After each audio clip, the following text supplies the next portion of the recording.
एक गांव में रघु नाम का एक गरीब मछुआरा रहता था। रघु के परिवार में उसकी पत्नी और दो छोटे छोटे बच्चे थे। रघु मछलियां पकड़कर अपने परिवार का गुजारा करता था। रघु, रमा, मैं मछलियां पकड़ने के लिए समुंदर पर जा रहा हूं, अपनी पत्नी से कह रहा है। आज अगर ज़्यादा मछलियां मिल जाए तो ज़्यादा कमाई हो जाएगी।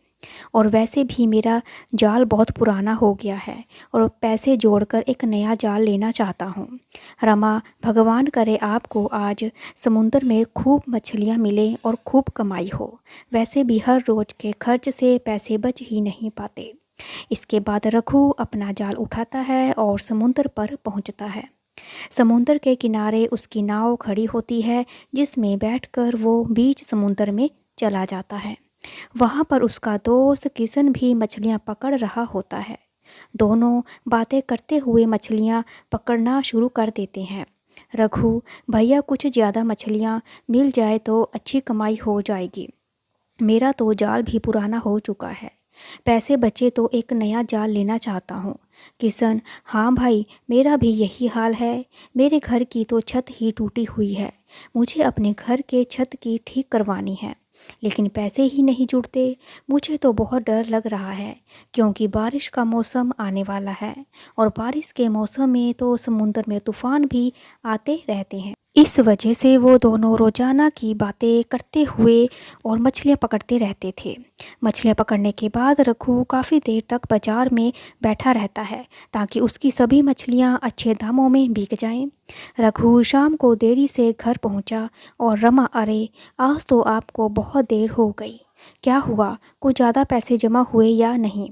रघु, अरे कहाँ, देर शाम तक मैं बाजार में भी बैठा रहा ताकि मछलियों की अच्छी कीमत मिल जाए, लेकिन कुछ खास फर्क नहीं पड़ा। यही कुछ 2-4 पैसे फालतू बचे हुए हैं और इन पैसों को अलग जमा करते रहना। धीरे धीरे करके मैं एक नया जाल ले लूँगा। रमा, आप चिंता ना करें, भगवान के यहाँ देर है अंधेर नहीं। चलिए अब आप हाथ मुंह धो लीजिए, मैं खाना लगा देती हूँ। रघु और किशन हर रोज साथ साथ मछलियाँ पकड़ने जाते थे और इधर उधर की बातें भी करते रहते थे। किशन, भैया मुझे तो लगता है आज तूफान आने वाला है। रघु, हाँ, मुझे भी तूफान जैसे ही आसार नज़र आते हैं, परंतु तूफान ना आए ही तो बेहतर है, वरना हमारी तो आज की रोजी रोटी मारी जाएगी। किशन, क्या करे भैया, मछुआरों की ज़िंदगी तो ऐसी ही है। अब आंधी और तूफान का क्या भरोसा, कभी भी आ जाते हैं। दोनों बातें कर ही रहे थे कि तभी अचानक समुंदर में ऊंची ऊंची लहरें उठने लगी और बिजली भी चमकने लगी। रघु और किशन किसी तरह से अपनी नाव को किनारे पर लाते हैं और एक पेड़ के नीचे जाकर बैठ जाते हैं। किशन, आज बहुत तेज़ तूफान आएगा, हम लोग को यहीं सुरक्षित बैठना चाहिए। समुद्र के पास जाने में बहुत खतरा है। रघु, हाँ भैया, बिल्कुल सही कह रहे हो। हे भगवान, हमारी रक्षा करना।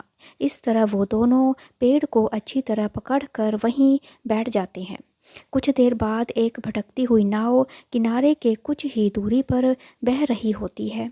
उसमें एक आदमी मदद के लिए चिल्लाता है, बचाओ बचाओ, कोई हमारी मदद करो, हमारी नाव रास्ता भटक गई है और तूफान में फंस गई है, कोई है तो हमारी मदद करो।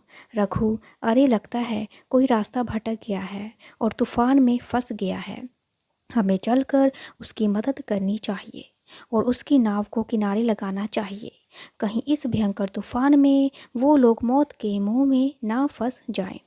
किशन, क्या तुम पागल हो गए हो भैया, ऐसे भयंकर तूफान में वहां जाना अपनी मौत को दावत देना होगा। क्या तुम्हें अपनी जान की कोई परवाह नहीं? देख नहीं रहे हो कितना भयंकर तूफान है, यहाँ जान के लाले पड़े हैं और तुम मदद की बात कर रहे हो। कुछ देर सोच विचार करने के बाद रघु उन लोगों की मदद करने का निश्चय करता है और अपनी नाव उठाकर समुद्र में फंसी नाव की ओर बढ़ना शुरू कर देता है। किशन मौका देखकर वहां से रफू चक्कर यानी कि गायब हो जाता है।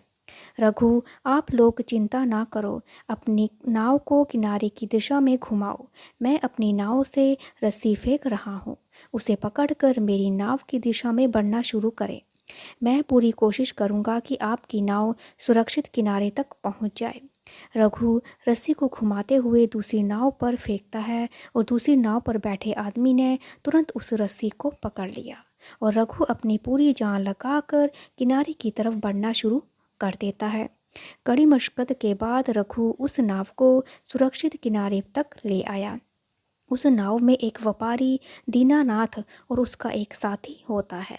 दीनानाथ, भैया, आपने अपनी जान पर खेलकर हम दोनों की जान बचाई। आप बहुत बहादुर हो। हम लोग आपका शुक्रिया अदा कैसे करें? यदि आप हमारी मदद नहीं करते तो इस नाव में लाखों का सामान इस समुद्र में हमारा डूब जाता और हम भी अपनी जान से हाथ धो बैठते। परंतु आपने अपनी जान पर खेलकर इतनी बहादुरी से हम लोगों की जान बचाई। आज के समय में ऐसा कौन करता है भला? हम आपके हमेशा एहसानमंद रहेंगे। अगर हम आपके किसी काम आए हो सके तो खुद को खुश नसीब समझेंगे। रघु, अरे नहीं नहीं, जब एक इंसान मुसीबत में फंसा हो तो दूसरा इंसान मदद ना करे तो वो इंसान इंसान नहीं रहता। आपने मदद के लिए आवाज़ लगाई तो मैं मदद करने के लिए आगे आया। आगे भगवान की मर्जी है जो आपने आपको मुझे सही सलामत किनारे तक पहुंचा दिया। दीनानाथ, मैं 2 साल व्यापार करने के अपने परिवार के लिए धन इकट्ठा करके ले जा रहा हूँ अपने घर। मेरे शहर पहुँचने तक का सफ़र केवल 2 ही दिन का था। हम बस शहर पहुँचने ही वाले थे कि बीच में ये तूफ़ान आ गया। आपने केवल मेरी जान ही नहीं बचाई बल्कि मेरी 2 साल की कड़ी मेहनत से इकट्ठा किए हुए धन को भी बचाया। अगर आप बुरा ना माने तो मैं इनाम के तौर पर आपको कुछ धनराशि भेंट करना चाहता हूँ। इससे आपकी भी कुछ मदद हो सकेगी। रघु, अरे नहीं नहीं जी, मैं इस काम के लिए आपसे पैसे नहीं ले सकता। मेरे सामने कोई मदद के लिए चिल्लाए और भगवान ने मुझे उसकी मदद करने लायक बनाया है। हम सबको ईश्वर का धन्यवाद करना चाहिए। और इस तरह रघु उन सब से विदा लेता है। तूफान थम जाने के बाद दीनानाथ उसका साथी अपनी जमा पूंजी के साथ अपने शहर निकल जाते हैं। रघु घर जाकर अपनी पत्नी को अपने साथ हुई सारी घटना पूरी बात बताता है। रमा अपने पति का साहस और मदद करने की भावना को देखकर बहुत खुश होती है। दिन भर से पहले ही तरह गुजरने लगते हैं और एक दिन रघु समुद्र के किनारे पेड़ के नीचे उदास मन में बैठा था क्योंकि उसका जाल अब बहुत ही कमज़ोर हो चुका था। एक नया जाल खरीदने के लिए भी उसके पास पैसे नहीं थे। उस दिन उसे कोई भी मछली नहीं मिली। वह उदास मन से घर की तरफ वापस लौट रहा था। तभी तेज बारिश और आंधी चलना शुरू हो गई फिर से। रघु अब तेजी से घर की तरफ बढ़ना चालू कर देता है। जैसे ही वो घर पहुंचता है वो देखता है कि उसकी घर की छत उड़ गई थी और उसकी बीवी और एक बच्चे और दोनों बच्चे एक पेड़ के नीचे खड़े थे। रघु, अरे बाप रे, ये क्या हो गया? इस तरह तो मेरा परिवार बीमार पड़ जाएगा। हे भगवान, ये तूने क्या किया? अब मैं क्या करूं? रमा, आप चिंता ना करें, भगवान सभी की रक्षा करता है। आज की रात तो हम इसी तरह गुजारनी होगी। सुबह होने पर हम सोचेंगे कि छत को कैसे ठीक करना है। रघु अपने परिवार की इस दशा को देखकर बहुत दुखी होता है और मन ही मन अपने ईश्वर से मदद मांगता है। अगली सुबह रघु जल्दी मछलियाँ पकड़ने के लिए घर से निकल जाता है ताकि कुछ ज़्यादा पैसे जमा हो सके। वो घर की मरम्मत दोबारा से करा सके। रास्ते में उसे एक घायल कबूतर दिखाई देता है जो खून से लथपथ होता है और दर्द से कहार रहा होता है। रघु, अरे ये कबूतर तो घायल है, लगता है किसी जानवर ने इस पर हमला बोल दिया है। रघु पास ही एक तालाब में थोड़ा पानी लेकर आता है और उस कबूतर को पिलाता है। उसकी चोट को साफ करके उसकी मलहम पट्टी करता है। थोड़ी देर बाद कबूतर अच्छा महसूस करता है और दोबारा से उड़ने लायक हो जाता है। कबूतर, हे नेक आदमी, खुद भी मुसीबत में होते हुए तुमने मेरी जान बचाई। मुझे पता है तुम इस वक्त बहुत ज़्यादा परेशान हो। समुद्र में मछलियाँ पकड़ने के लिए जा रहे हो तुम। आज तुम जैसे ही समुद्र में अपना जाल फेंकोगे तो तुम्हें एक सुनहरी मछली फंसेगी। ये कोई मामूली मछली नहीं होगी, बल्कि एक जादुई मछली होगी। इस जादुई मछली को अपने घर ले जाना, और क्योंकि ये मछली जादुई है और हर रोज़ एक मोती देगी, जिसकी कीमत काफ़ी ज़्यादा होगी। ध्यान रहे, इस बात के बारे में किसी को नहीं चलना चाहिए। और ये कहते हुए कबूतर आसमान में उड़ जाता है। रघु, अरे वाह, कबूतर भी आजकल बोलने लगे हैं। मैंने तो पहली बार ऐसे कबूतर को बोलते हुए देखा है। लेकिन क्या इसने जो कहा वो सच है? क्या सच में मेरे जाल में एक जादुई मछली फंसेगी? चलो चल कर देखते हैं। रघु जैसे ही समुद्र में अपना पहला जाल फेंकता है तो उसमें वजन महसूस होने लगता है। वो तुरंत जाल को खींचने लगता है, परंतु उसके जाल में कोई साधारण मछली नहीं थी, बल्कि एक जादुई मछली फंस गई थी, जो सुनहरे रंग के कारण काफ़ी चमक रही थी।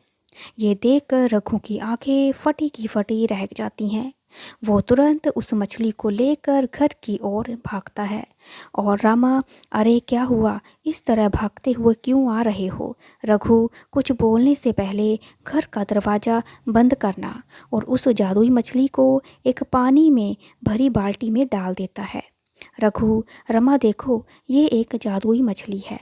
आज मैंने एक घायल कबूतर की मदद की थी और उसने कहा था कि आज मेरे जाल में एक जादुई मछली फंसेगी। ये मछली हर रोज़ एक कीमती मोती देगी, जिसकी कीमत बाजार में बहुत ज़्यादा होगी। अब देखते हैं कल तक क्या होता है। रमा, अरे वाह, ये तो बहुत अच्छी बात है। कबूतर की कही हुई हर एक बात सच होती जा रही है। इस तरह से तो हमारी हर एक मुसीबत दूर होती जाएगी। कल तक ये मोती देगी तो तुम उसे जाकर बाजार में बेच आना। इससे हमारी गरीबी और परेशानियां दूर हो जाएंगी। अगले दिन वो सुनहरी मछली एक मोती देती है, जिसे रघु बाजार जाकर बेच आता है। रघु, रमा, उस कबूतर की कही हुई बात तो सच है। सच में ये एक जादुई मछली बहुत ही कीमती मोती देती है। जब मैंने इसे बाजार में बेचा तो उससे मुझे बहुत सारे पैसे मिले, जिससे मैंने घर की ज़रूरत का सामान और अपना एक नया जाल खरीद लिया। कल ये एक फिर से मोती देगी और कल मैं फिर से बाज़ार में इसे बेचकर अपने घर की मरम्मत का काम शुरू करवा दूंगा। अगले दिन मछली फिर से एक मोती देती है और रघु उसे बाज़ार में बेच आता है। इस तरह वो जादुई मछली हर रोज़ एक नया मोती देती है और रघु और उसे बाजार में जाकर बेच आता था। इस तरह वो काफ़ी पैसे इकट्ठे कर लेता है। रमा, देखिए जी, भगवान ने हमारी अच्छाइयों का आपको इनाम दे दिया है। अब आपके पास काफ़ी धन है। अब आप इन पैसों से एक नया और एक अच्छा व्यापार कर सकते हो। अब आप ये मछली पकड़ना छोड़कर कोई अच्छा सा व्यापार शुरू कर दीजिए और अपनी सुख भरी जिंदगी की शुरुआत कीजिए। रघु, हाँ, तुम सही कह रही हो। मैं इन पैसों में से कोई नया और अच्छा सा धंधा खोलूँगा। रघु गांव में ताज़े फलों की एक दुकान खोल लेता है, जो देखने में काफ़ी सुंदर लगती है। रघु अपनी दुकान पर ताज़े फलों के साथ साथ ताज़ा जूस भी बेचने लगा और खूब पैसे वाला बन गया। कहते हैं ना, नेकी कभी खाली नहीं जाती। हमें हमेशा ज़रूरतमंद लोगों और घायल जानवरों की मदद करनी चाहिए, ताकि मुसीबत में हमें भी कोई सहारा दे सके। अगर आपको मेरी ये कहानी अच्छी लगी तो लाइक करें, शेयर करें, सब्सक्राइब करें और देखने और सुनने के लिए थैंक यू सो मच।